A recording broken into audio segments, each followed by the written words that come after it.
Como é congregação estabelecida aqui, né, nesse bairro, é a primeira vez que eu vou estar pregando. E se Deus quiser, nós vamos ter quantas pregações Ele quiser, até que ou Ele volte ou Ele que nos chame a nos encontrar com Ele, né? E é aí por isso que estamos aqui também. Porque nós almejamos um dia ver nosso Pai. Pai perfeito e um Pai que é perfeito em todas as coisas que Ele faz para nós que somos seus filhos, né? Então, eu separei para nós hoje, ainda não começando não começando a estudar a Bíblia ou fazer pregações que serão expositivas, né, na Bíblia inteira.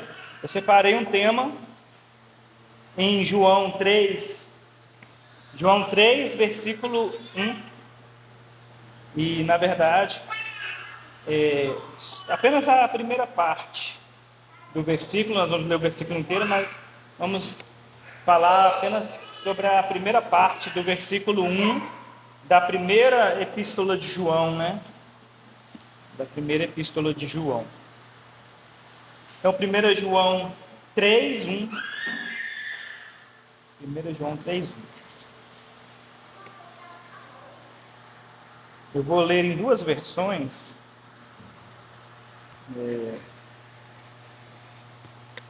O texto.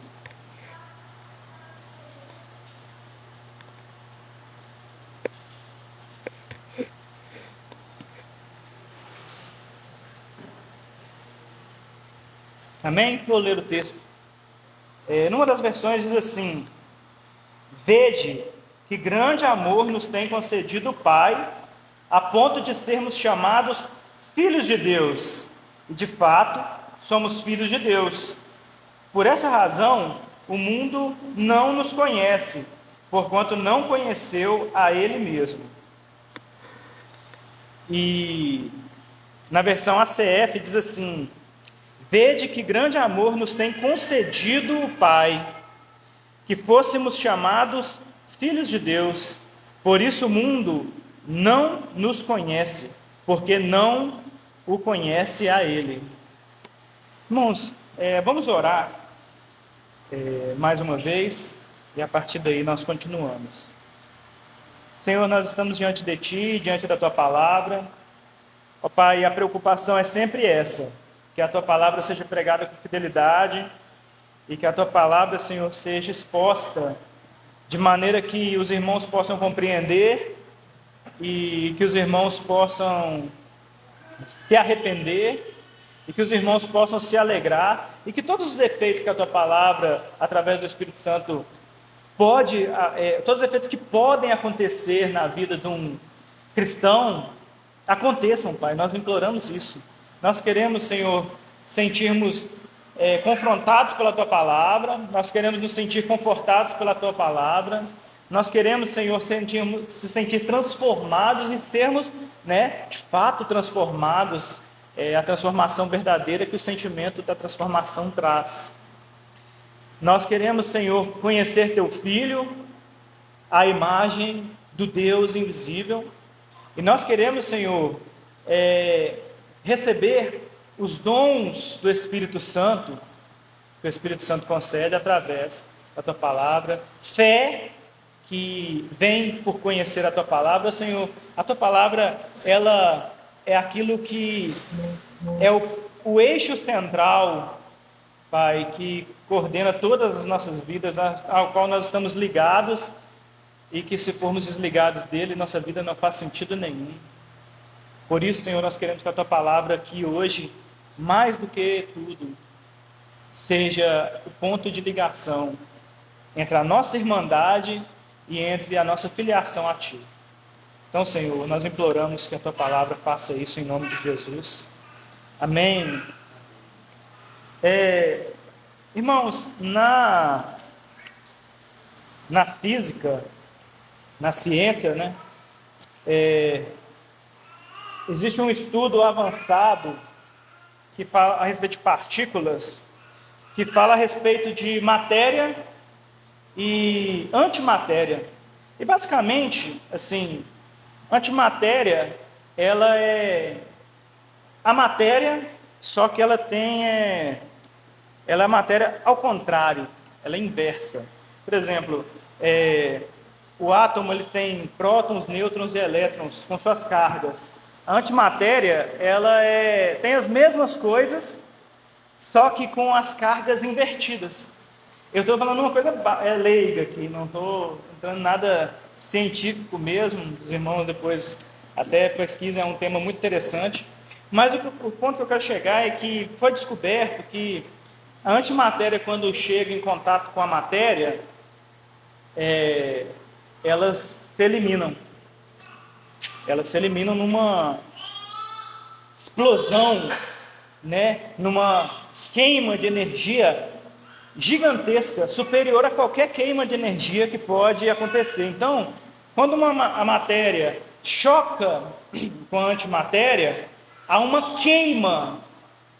Elas estão se aniquilando numa explosão muito grande, muito grande. E isso é incrível, isso assim, é maravilhoso, porque nós vamos falar um pouco sobre isso hoje, mas o que acontece é que o ser humano caído e Deus é como matéria e antimatéria. Eles não podem se chocar de uma maneira que não se aniquilem. Ou melhor, nós sabemos que aquilo que possui mais massa empurra, né, aquilo que possui menos massa. Aquilo que possui mais energia vai expulsar aquilo que possui menos energia. Então, se o objeto está parado, para que ele se mova, precisa que um objeto que tem um peso maior do que ele, né, o desloque. Então, trazendo isso para a questão que eu disse a respeito de matéria e antimatéria, é como se houvesse essa espécie de matéria e antimatéria. Nós e Deus, um é matéria e outro é antimatéria. Mas Deus, como a antimatéria que nos aniquila se nós nos chocarmos. E por que isso acontece? Isso acontece porque o nosso estágio pecaminoso, o estado que nós estamos para com Deus, é anti-Deus. O estado de pecado, nós podemos chamar de um estado que estamos pecaminoso, nós podemos chamar que é um estado anti-Deus. Anti-Deus. E é aqui que eu quero os irmãos, antes de nós começarmos a ver o que o apóstolo João, ou o que o nosso amado irmão João, né? Porque ele vai usar esse termo de irmãos, né? O nosso amado irmão João quer nos dizer.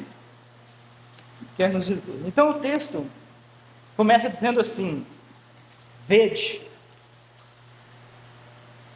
E a palavra vede, no contexto do que ela está trazendo,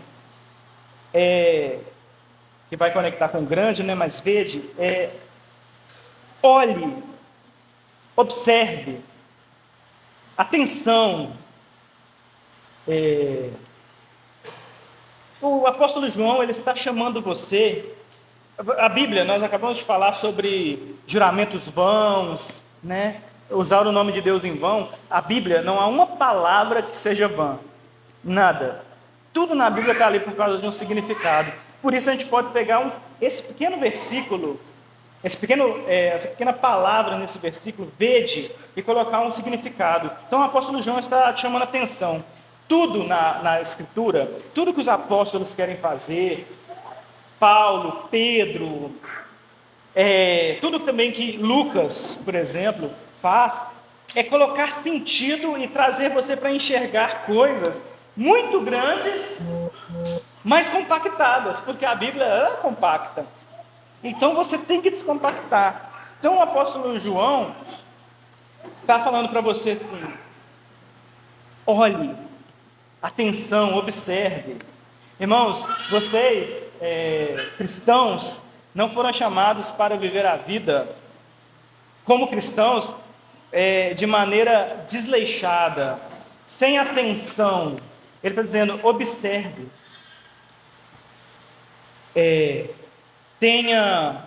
gaste tempo, olhe. E isso é interessante que na Bíblia, em muitos casos, em muitos lugares, nós temos a questão de ver, de enxergar, de olhar. E aqui nós temos essa palavra maravilhosa, né? Olhe, enxergue, mas é óbvio que não é o olho, é óbvio que não é o olhar, porque João está escrevendo, certo? Então ele está chamando você a atenção não para um olhar, mas para uma compreensão daquilo que ele vai tratar. Então a primeira coisa que ele quer que você faça é, a partir de agora, e eu quero que os irmãos façam isso também, a partir de agora, pegue tudo que vocês têm de intelecto, todas as capacidades que os irmãos têm de entender e interpretar, pegue todas as suas capacidades de atenção e direcione para aqui agora. É isso que João está querendo dizer. Agora você vai deslocar, você vai se desconectar de todas as outras coisas e captar toda a capacidade que Deus deu para vocês de entender e olhar para isso. Tudo que você tem de capacidade intelectual é para você pegar e agregar e olhar para isso. E para quê? Para quê, João? Para que você quer que nós olhemos com a nossa capacidade intelectual, com todo o nosso coração, com toda a nossa alma, como o mandamento diz, né? Vede o quê? Que grande amor nos tem concedido o Pai. Ele está chamando a atenção de vocês para olhar para o grande amor que o Pai nos concedeu. Irmãos, os irmãos estão acostumados já com sermões e o contexto cristão. Então, fica meio que comum ouvir falar sobre o amor de Deus, perdão de Deus, sobre o tema que nós vamos tratar aqui, que é a adoção. É comum, porque temas comuns, e os irmãos, quando conversam uns com os outros, sempre há uma grande aparência, e não é que não seja, mas sempre há uma grande aparência de que nós estamos conectados e falando dos mesmos assuntos, e por isso nós podemos levar as coisas de uma maneira que não há uma grande observação na hora de conversar, porque são temas comuns, certo? Só que João está fazendo o contrário. Ele está dizendo, não leve isso de maneira comum. Olhe para esse amor, atenção! Olhe, observe, contemple. Há uma coisa aqui, e o que é essa coisa? O grande amor de Deus. E grande, em grego, o meu grego está afiado, mas é potapen, que significa o admirável amor de Deus. Então, a palavra grande aqui, quer na ACF, quer na ARA, ela foi traduzida para grande. E o que João está dizendo basicamente observe, ou admire, olhe, gaste sua atenção no admirável amor de Deus. É uma resposta adequada à observação que você fará. Se a observação que você fizer for grande, você vai perceber e vai ficar admirado. Agora, se a observação que você fizer no amor de Deus não for grande, não haverá essa admiração. Por quê? Porque ele está dizendo assim no texto, o grande amor de Deus, ele é admirável. Admirável, ele é poderoso, ele é extraordinário. Ele é fora de tudo que você já viu e de tudo que você pode sentir por uma pessoa. Ele está dizendo, esse amor, ele extrapola a mente e ele extrapola o conhecimento, ele extrapola aquilo que você pode entender. E é isso que eu acho incrível, porque o texto está dizendo, o amor de Deus é o ágape, né? O amor ágape. ele é fora de tudo aquilo que você pode conhecer, mas você deve conhecer, porque ele manda: olhe o amor, observe o amor, atenção para esse amor, gaste todo o seu coração, toda a alma, todo entendimento nesse amor, mas você não vai conseguir entendê-lo porque ele é muito superior. Mas é a ordem que você deve fazer, é gastar o seu tempo. Então eu estava vendo outro dia lá em casa, a gente assiste programas de Discovery Channel, esses negócios, aí a gente estava assistindo um programa na HBO de mistérios, assim. O cara, ele tipo, pega mistérios meio loucos, tipo alienígena, monstros do mar, assim, e fica tentando provar ou não. Ele é tipo um investigador, mas é tudo entretenimento, nada lá é muito sério, não, apesar de parecer. Mas ele fica tentando fazer uma investigação séria para descobrir se essas coisas são verdade. Aí ele foi e descobriu que tinha um monstro do lago lá, e vários lugares tem essas espécies de monstros, histórias de monstro do Lago Ness, tem um outro monstro, Ogopogo, de um lago lá no Canadá. E aí ele foi conversar com uma especialista, bióloga, e a bióloga falou assim: eu vou mostrar para você um vídeo que a gente gravou recentemente no fundo do mar, de uma lula que tem 20 metros, que a gente filmou, ela tem 20 metros de comprimento, ela é incrivelmente grande. Só que na hora que você vai ver o vídeo parece uma lula comum, você vê assim, comum. E aí ela estava explicando que é porque você não tem uma referência. Mas se você bota uma pessoa ali do lado dela, você vê como ela é grande. Como você está vendo o vídeo aqui, e você tem um entendimento sobre lula, você não vê que ela é tão grande, mas se você botasse uma pessoa num tamanho comum, você veria que ela é absurdamente grande, é um animal muito grande. A gente não sabia, tem a primeira vez que a gente filmou e temos o registro dessa lula de 20 metros aí de comprimento. O que eu estou querendo dizer com isso é que o grande e admirável amor de Deus como que eu vou fazer para contemplar esse amor? Como que eu vou fazer para tornar esse amor observável? Porque, como eu disse, esse amor, na palavra potapen, é admirável, ele é extraordinário, ele é acima daquilo que você consegue conceber. Você precisa colocar um ponto de referência para que você possa compreender esse amor. E eu separei alguns pontos de referência, mas pelo tempo eu vou usar só um hoje. Então, João lhe diz: vede que grande amor nos tem concedido o Pai, a ponto de sermos chamados filhos de Deus. É o ponto de referência do próprio João. Qual é o ponto de referência? O ponto de referência é: o amor é tão grande que ele nos tornou o quê? Filhos de Deus. Deus teve um amor tão grande que ele nos adotou. Mas, como eu disse, nosso problema é que, para poder contemplar isso de uma maneira como o apóstolo João ordena, de todo o entendimento, você precisa desse ponto de referência. Então, o ponto de referência, sendo filho de Deus, para nós cristãos é complicado. Nós cristãos temos um grande problema, que é uma bênção, é que nós pegamos o cristianismo e inserimos ele no nosso viver comum.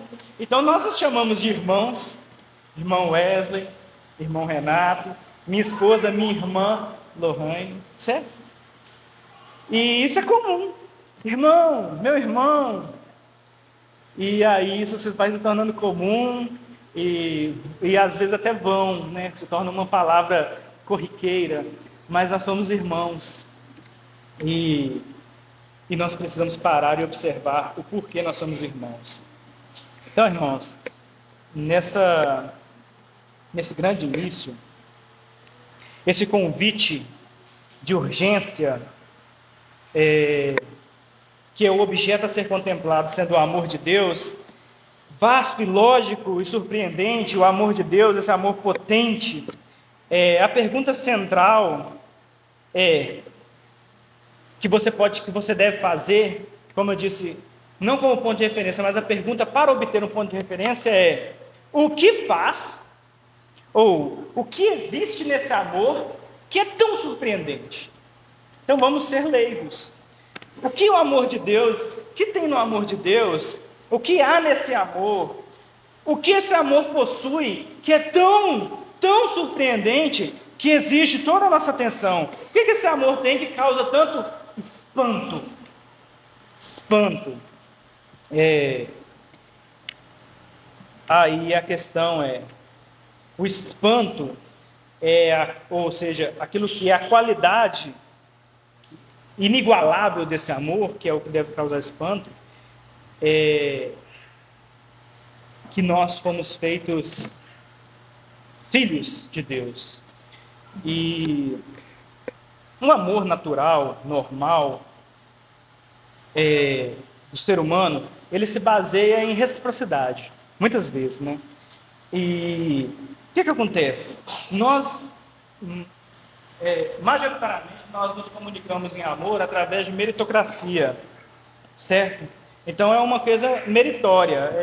Uma pessoa que eu amo deve também honrar e merecer meu amor. Então eu me relaciono com uma pessoa até o ponto de nós resolvermos nos casar, e quando nós vamos nos casar, deve haver uma certeza de que essa pessoa vai me amar. E também há uma promessa feita no casamento de amar e respeitar, né? Na saúde, na doença, né? Na riqueza, na pobreza, até que a morte os separe diante de Deus, certo? Então, ou seja, há uma promessa ali de um amor no qual de certa forma, ele é meritório. Eu amo aquela pessoa e ela deve me amar de volta, né? Isso é uma coisa comum, né? Humana. Só que você percebe que o espanto é a unilateralidade, se é que eu posso usar essa palavra, né? Do amor de Deus. A unilateralidade do amor de Deus, ela é o espanto. O argumento o espanto reside no fato de Deus ter concedido o amor e a sua filiação, ou seja, nos adotar, não quando nós o amamos, não quando nos despertou assim um amor, nós olhamos para Deus e falamos assim: eu quero amar esse Deus, eu quero desejar esse Deus. E aí Deus vem e derrama amor sobre nós e nos adota. E é assim funciona, e agora somos adotados porque amamos o nosso Deus. Essa lógica ela não funciona nem na realidade. Quando você vai adotar uma criança, enfim, quando você tem uma criança, essa criança nasce, se essa criança nunca tiver te olhado, for separado de você na infância, certo? E depois de muitos anos for trazido até você e ela nunca souber quem você é de fato, que você é pai dela, e você souber que você disser: eu sou seu pai, você me ama? Irmãos, é lógico que ela vai dizer: eu não te conheço para te amar. Então nossos filhos, queridos, eles nascem sem nos amar. Nesse sentido, o amor vai crescer neles. Mas nós amamos eles mesmo sem eles nascerem. Mesmo antes deles virem ao mundo, né? E isso no caso de nascimento, mas também na adoção é a mesma coisa. Você chega no orfanato para adotar uma criança. Você chega na criança e fala assim: a criança que me amar agora, eu vou adotá-la. Não é assim que funciona. O máximo que você vai possuir é um amor ou falso ou fraco, que não tem consistência. Então você não deve esperar da criança que você vai adotar. A criança que você vai adotar, você não deve esperar o amor dela. É aí que é o ponto de João. Irmãos, olha que apóstolo temos. Que maravilhoso escritor. Ele quer nos falar sobre como é o grande amor de Deus. Ele vai falar sobre a adoção. Ele vai falar, vocês foram adotados. Vocês foram adotados quando? Quando não havia amor em vocês para amá-lo de volta. É isso que é adoção. É isso que é amar uma criança que acabou de nascer. Esse é o amor de Deus para conosco. O amor que vem pelo fato de sermos adotados nele e recebemos um amor no qual não havia merecimento, né? Mas não é só isso. Ele não concedeu a filiação a pessoas neutras. Ele não concedeu a filiação a pessoas que eram neutras, não amavam, mas também não odiavam a Deus. Não eram amigos, mas também não eram inimigos. Não é esse o ponto. Mais uma vez, o observar com um ponto de referência é melhor. Vede quão grande é o amor de Deus. E há um outro texto que diz assim: nisso Deus prova seu amor para conosco, não em que nós tenhamos o amado, mas que Ele nos amou primeiro. Mas não quando nós éramos justos, mas quando éramos ainda pecadores. Pecadores? Vamos usar uma palavra melhor? Quando nós éramos inimigos, quando nós o odiávamos com as nossas ações, não com palavras, é óbvio, nós não temos essa coragem de dizer, Deus, eu te odeio, Deus, eu não amo. Não, nós não temos coragem para falar isso, né? Nós agimos conforme nossos próprios desejos contra os interesses dele, como rebeldes num reino fazem, né? Mas nós não temos essa coragem de dizer para ele, porque sabemos que ele ouve, mas nós tomamos atitudes que demonstram que somos inimigos. Então o espanto, a lógica do espanto é, nós fomos amados por um Deus quando éramos inimigos dele, certo? Só que agora vamos colocar um lugar aqui para a gente ter um ponto de referência. Todos aqui, meus irmãos, são casados ou filhos, certo? Então, e todos estão presentes com as suas esposas, e as esposas presentes com os maridos. Se coloque na seguinte situação: você, esposa, ou você, marido, você tem uma pessoa especial ao seu lado. Você ama essa pessoa. Você é a pessoa que você mais quer bem. Ambos, homens e mulheres, é claro que a ordem ao homem é mais firme na Bíblia, mas ambos, homens e mulheres, devem abdicar de seus interesses pessoais para agradar ao seu parceiro, seu cônjuge, seu esposo ou sua esposa. E é claro que isso eu estou dizendo de uma maneira geral, certo? Então vocês amam suas esposas, e esposas, vocês amam seus maridos de todo o coração. E você olha para ela, para essa pessoa ao seu lado, e você diz assim: essa pessoa é digna, tão digna do meu amor, e eu a amo de todo o coração. Ah, como ela é digna! Essa mulher me trata tão bem, tão bem. Essa mulher tem um amor para comigo. E a mulher para o marido: esse meu marido me trata tão bem. E ele se dedica a mim, a nossa família, certo? Agora se coloca na seguinte situação: você trai. Você, não o seu cônjuge, você trai o seu cônjuge. E aí, qual que é a sensação? Porque, observe, do seu ponto de vista de traidor, para aquela pessoa que ainda não sabe que foi traída, o que você pensa sobre ela agora? Eu traí a pessoa que merecia dignidade minha, e que me trata tão bem. e que é a pessoa que me ama, e que é a pessoa que não era digna de tal traição.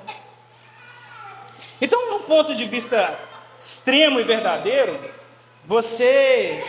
se você não for egoísta e se você perceber que de fato aquela pessoa é digna de todo o amor e não digna de traição, como você sabe que é sua esposa ou seu marido,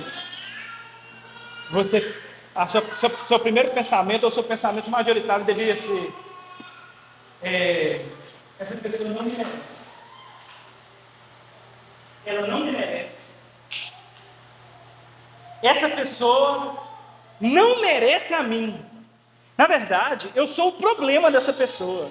Eu tratei ela com indignidade.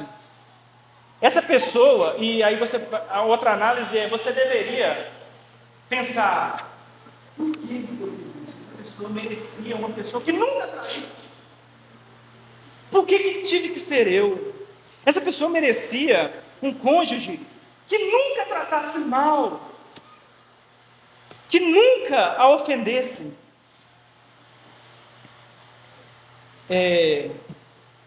Mas qual que é a solução? A solução é óbvia.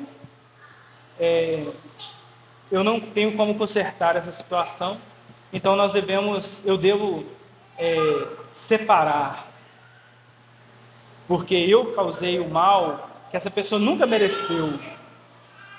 E colocando nesse ponto, nessa situação como inimigos de Deus, e é óbvio que nossas esposas e nossos maridos, apesar de serem dignos, irmãos, falham, não são perfeitos.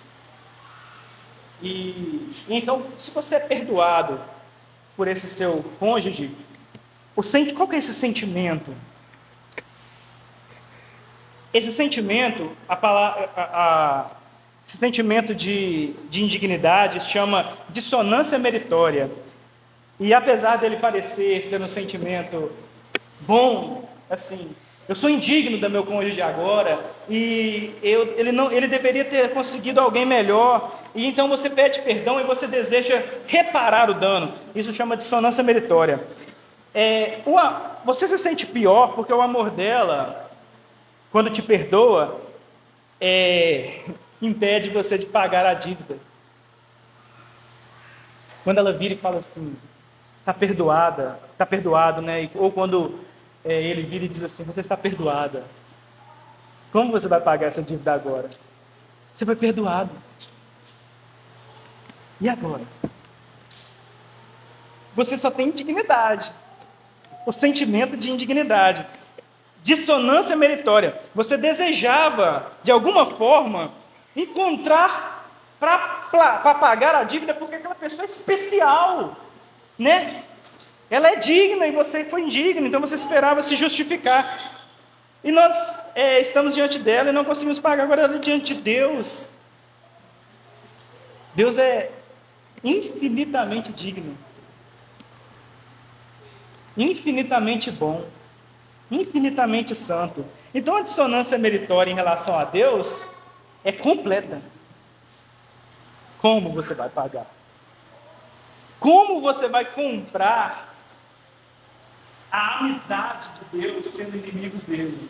Sendo você aquele que pecou. Então, você vê que João não estava exagerando quando ele disse: pare e observe esse amor. Atenção, olha o amor que eu vou falar para você agora. Esse amor é grande, ele é espantoso, e aí está o espanto que eu quis trazer para vocês. O grande espanto é: não há mérito, não há como você merecer, não há como você equiparar nem perto da dignidade do amor que você está recebendo. E não é que você foi perdoado. Vede, versículo João 3, 1 João 3, 1.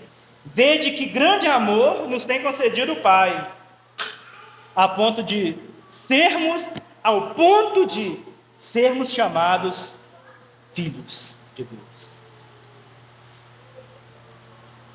Então, o que acontece é que não só nos amou, não só nos perdoou, não só nos deixou numa situação em que fôssemos um estrangeiro amado, um amigo amado, Ele nos transformou em filhos. Filhos amados. Ele nos adotou dentro da sua família. Nós estamos diante de Deus, a sua santidade e o seu perdão devem causar o constrangimento real e necessário dentro da observação cuidadosa que a gente tem. O espanto, essa dor da autojustiça ou da tentativa de comparar, de merecer o amor de Deus, de fazer o bem para que Deus nos ame mais, de orar pela manhã, de ler a sua Bíblia, de fazer o bem para o seu próximo, a ponto de que Deus te perdoe, ou que te ame mais, ou que você conquiste mais o amor de Deus. O espanto é que nada disso traz o amor de Deus. Na verdade, Deus te amou quando você não fazia nada disso. Você não pode se justificar. E a sua autojustiça, que está arraigada no coração de cada homem, a autojustiça, a sensação de que você merece, ou que alguém deve merecer, ou que você deve fazer por onde, ela é esmagada pela graça do amor de Deus. Deus destrói a sua sensação, o desejo de merecer o amor dele. Ele acaba com esse desejo. Deus, com seu infinito amor, antes de você amá-lo, antes de você atinar na mente que você poderia ser amigo dele ou amá-lo, ele te esmaga e te atrai, e te chama de filho, e te ama. E não há nada que você possa fazer para fugir desse amor. Você foi amarrado para sempre. Então a sua autojustiça, seu sentimento de merecimento deve ser esmagado pela graça. Você não pode nunca pensar que você hoje, por ter vindo ao culto, está numa situação melhor do que ontem, que não estava num culto e que pecou.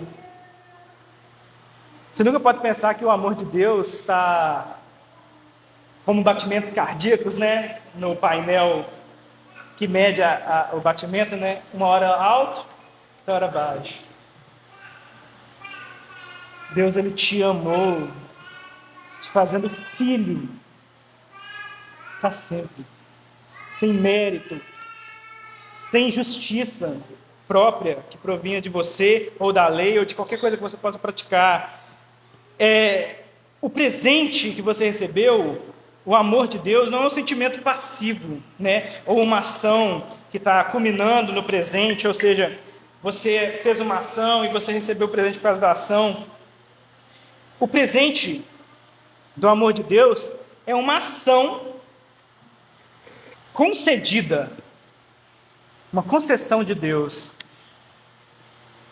E eu chamei isso de o espanto da concessão de Deus. Qual que é o espanto da concessão de Deus?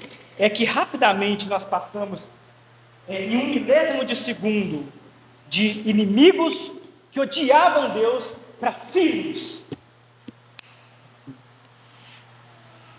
por causa do amor dele. E como que isso pode acontecer? É óbvio que isso só pode acontecer porque não somos nós que estamos produzindo esse amor, meus irmãos. Isso só pode acontecer porque todo o amor que nós temos para com nossas famílias, apesar de ter que ser o marido e a esposa, ter que amar na saúde, na doença, na riqueza e na pobreza, independente da situação, nós amamos meritoriamente. Nós chegamos em situações nas quais você está amando a sua esposa, você está amando o seu marido, mas tem hora que o marido faz raiva.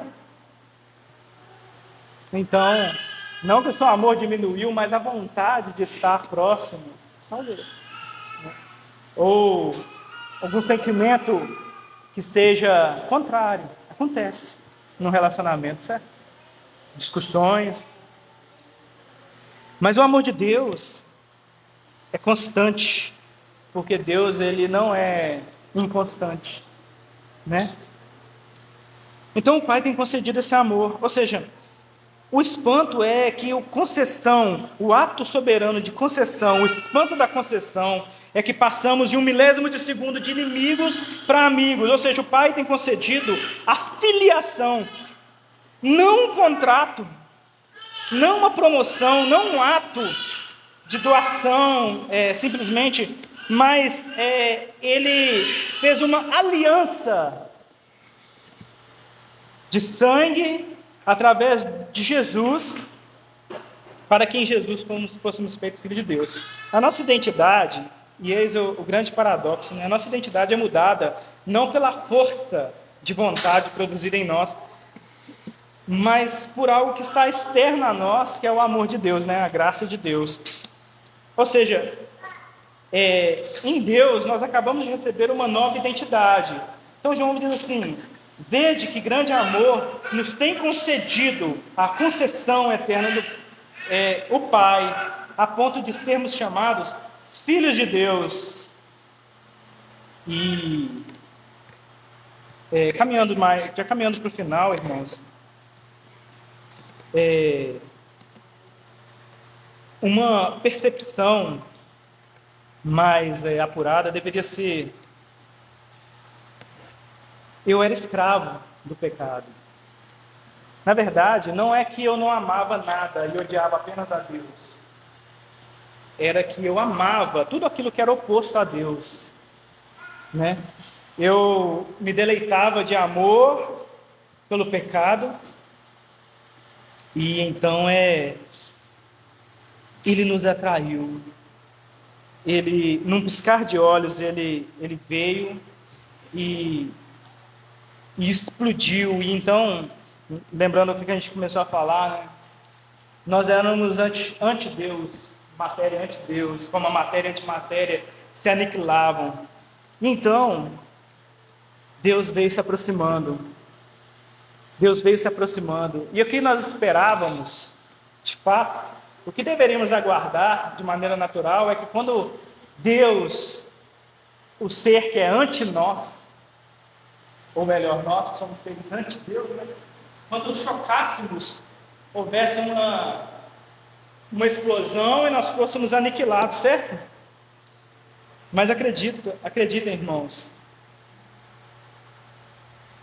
o que João está chamando a sua atenção, a palavra ide em hebraico, preste atenção, olhem agora, com toda a atenção de vocês, para o grande, ou o admirável, excelente amor de Deus. Olhem para isso com um ponto de referência adequado. Olhem para esse amor com um ponto de referência adequado. Que quando nós ante Deus nos chocamos com o Deus, houve sim uma explosão, mas em milésimos de segundo, essa explosão transformou, destruindo o pecado em nós, transformou a gente de inimigos para amigos, para amados, para filhos de Deus. E o que eu queria meditar numa conclusão e depois uma aplicação, o que nós fizemos porque nós somos filhos de Deus adotados em quem? Nós somos adotados no irmão Jesus, no irmão Jesus, porque fomos adotados e colocados nele, tanto que Paulo vai dizer que nós recebemos a herança em Jesus, ou seja, nós somos co-herdeiros, certo? Então em Jesus recebemos nossa herança, mas então, o que nós fizemos com o nosso irmão quando ele veio? Irmãos, olha só, Jesus vem, antes dele vir, em toda a história do Antigo Testamento, nós já o rejeitávamos. O ser humano rejeitava a ideia do Salvador vir. Então você vai ver em toda a história bíblica como que os membros da aliança, o povo de Israel, rejeitavam o Cristo antes do Cristo vir. De que maneiras? Várias maneiras. Eles pecavam contra a aliança. diversas maneiras. Eles rejeitavam a Deus. Eles adoravam outros deuses. E como que isso rejeitava o Messias que viria? Então, antes mesmo, de diversas maneiras e formas, antes mesmo de Jesus vir à Terra, ele era rejeitado. E quando ele vem à Terra, ele também é rejeitado. Ele é rejeitado por todo mundo. Ele é rejeitado pela sua família. Há textos que mostram que ele foi rejeitado pela própria família. Ele é rejeitado pelos discípulos, pelos apóstolos. Ele é rejeitado pelos seus co-cidadãos, né? Ele é rejeitado pelo Império Romano. Então, aquele texto que foi lido aqui hoje de manhã, de João, que veio para o que eram os seus e os seus não receberam. Quem que foram os seus que não os receberam? Todos. Mas todos aqueles que ele concedeu receber foram feitos filhos de Deus. Então havia a rejeição plena de todo ser humano. Mas nós não só rejeitamos as suas ideias, nós rejeitávamos a sua vinda. Quando ele veio, rejeitamos a sua presença, rejeitamos as suas ideias. Nós rejeitamos tanto que rejeitamos a vida dele. E o que fizemos? Matamos ele. Só que o corpo dele ainda estava lá. Então o que a gente fez com o corpo? Sepultou. Ainda passamos olhos, porque ia cheirar mal e nós rejeitamos o cheiro dele. É isso que fizemos com Deus. Nós rejeitamos Deus até o túmulo e colocamos ele lá. Morto, pegamos o corpo e enterramos. Porque não conseguimos olhar para ele, não conseguimos olhar para a promessa, nós não conseguimos olhar depois para ele, não conseguimos olhar para a sua ideia e não conseguimos olhar nem para o seu corpo morto. Rejeitamos completamente Deus. E nessa situação estávamos, o nosso irmão Jesus, totalmente rejeitado por todo mundo, por mim, por vocês. Mas o espanto é que houve essa transição em que nessa rejeição, porque o rejeitamos, e na rejeição, no ato final de rejeição, que é a cruz, ele estava nos aceitando. Ele nos aceitou e nos amou e nos trouxe de volta a si. E nele fomos feitos filhos de Deus, no nosso irmão Cristo. Espantoso, não?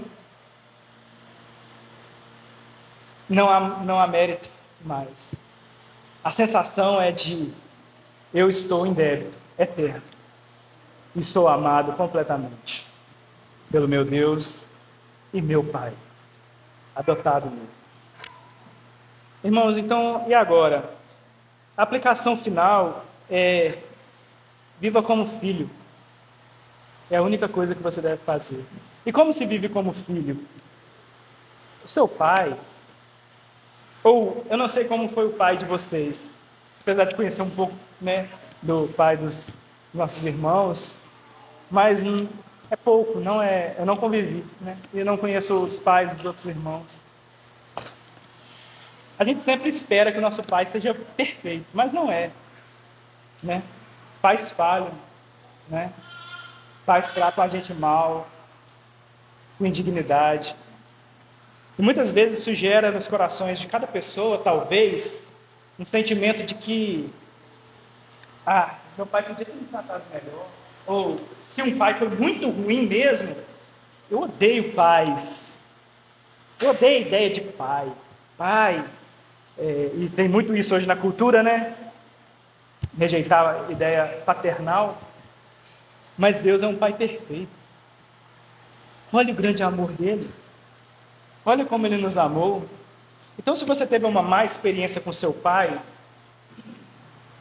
não leve isso para não leve isso para o colo do papai Deus. Não leve esse sentimento. Na verdade, veja como é um pai de verdade em Deus. Observe nele como é um pai de verdade. É assim que ele é. É assim que deve ser um pai de verdade. Apesar de nós sermos falhos, eu disse, nós temos amor pelos nossos filhos e eles erram. Mas eles não são rejeitados. E o texto ainda é melhor, né?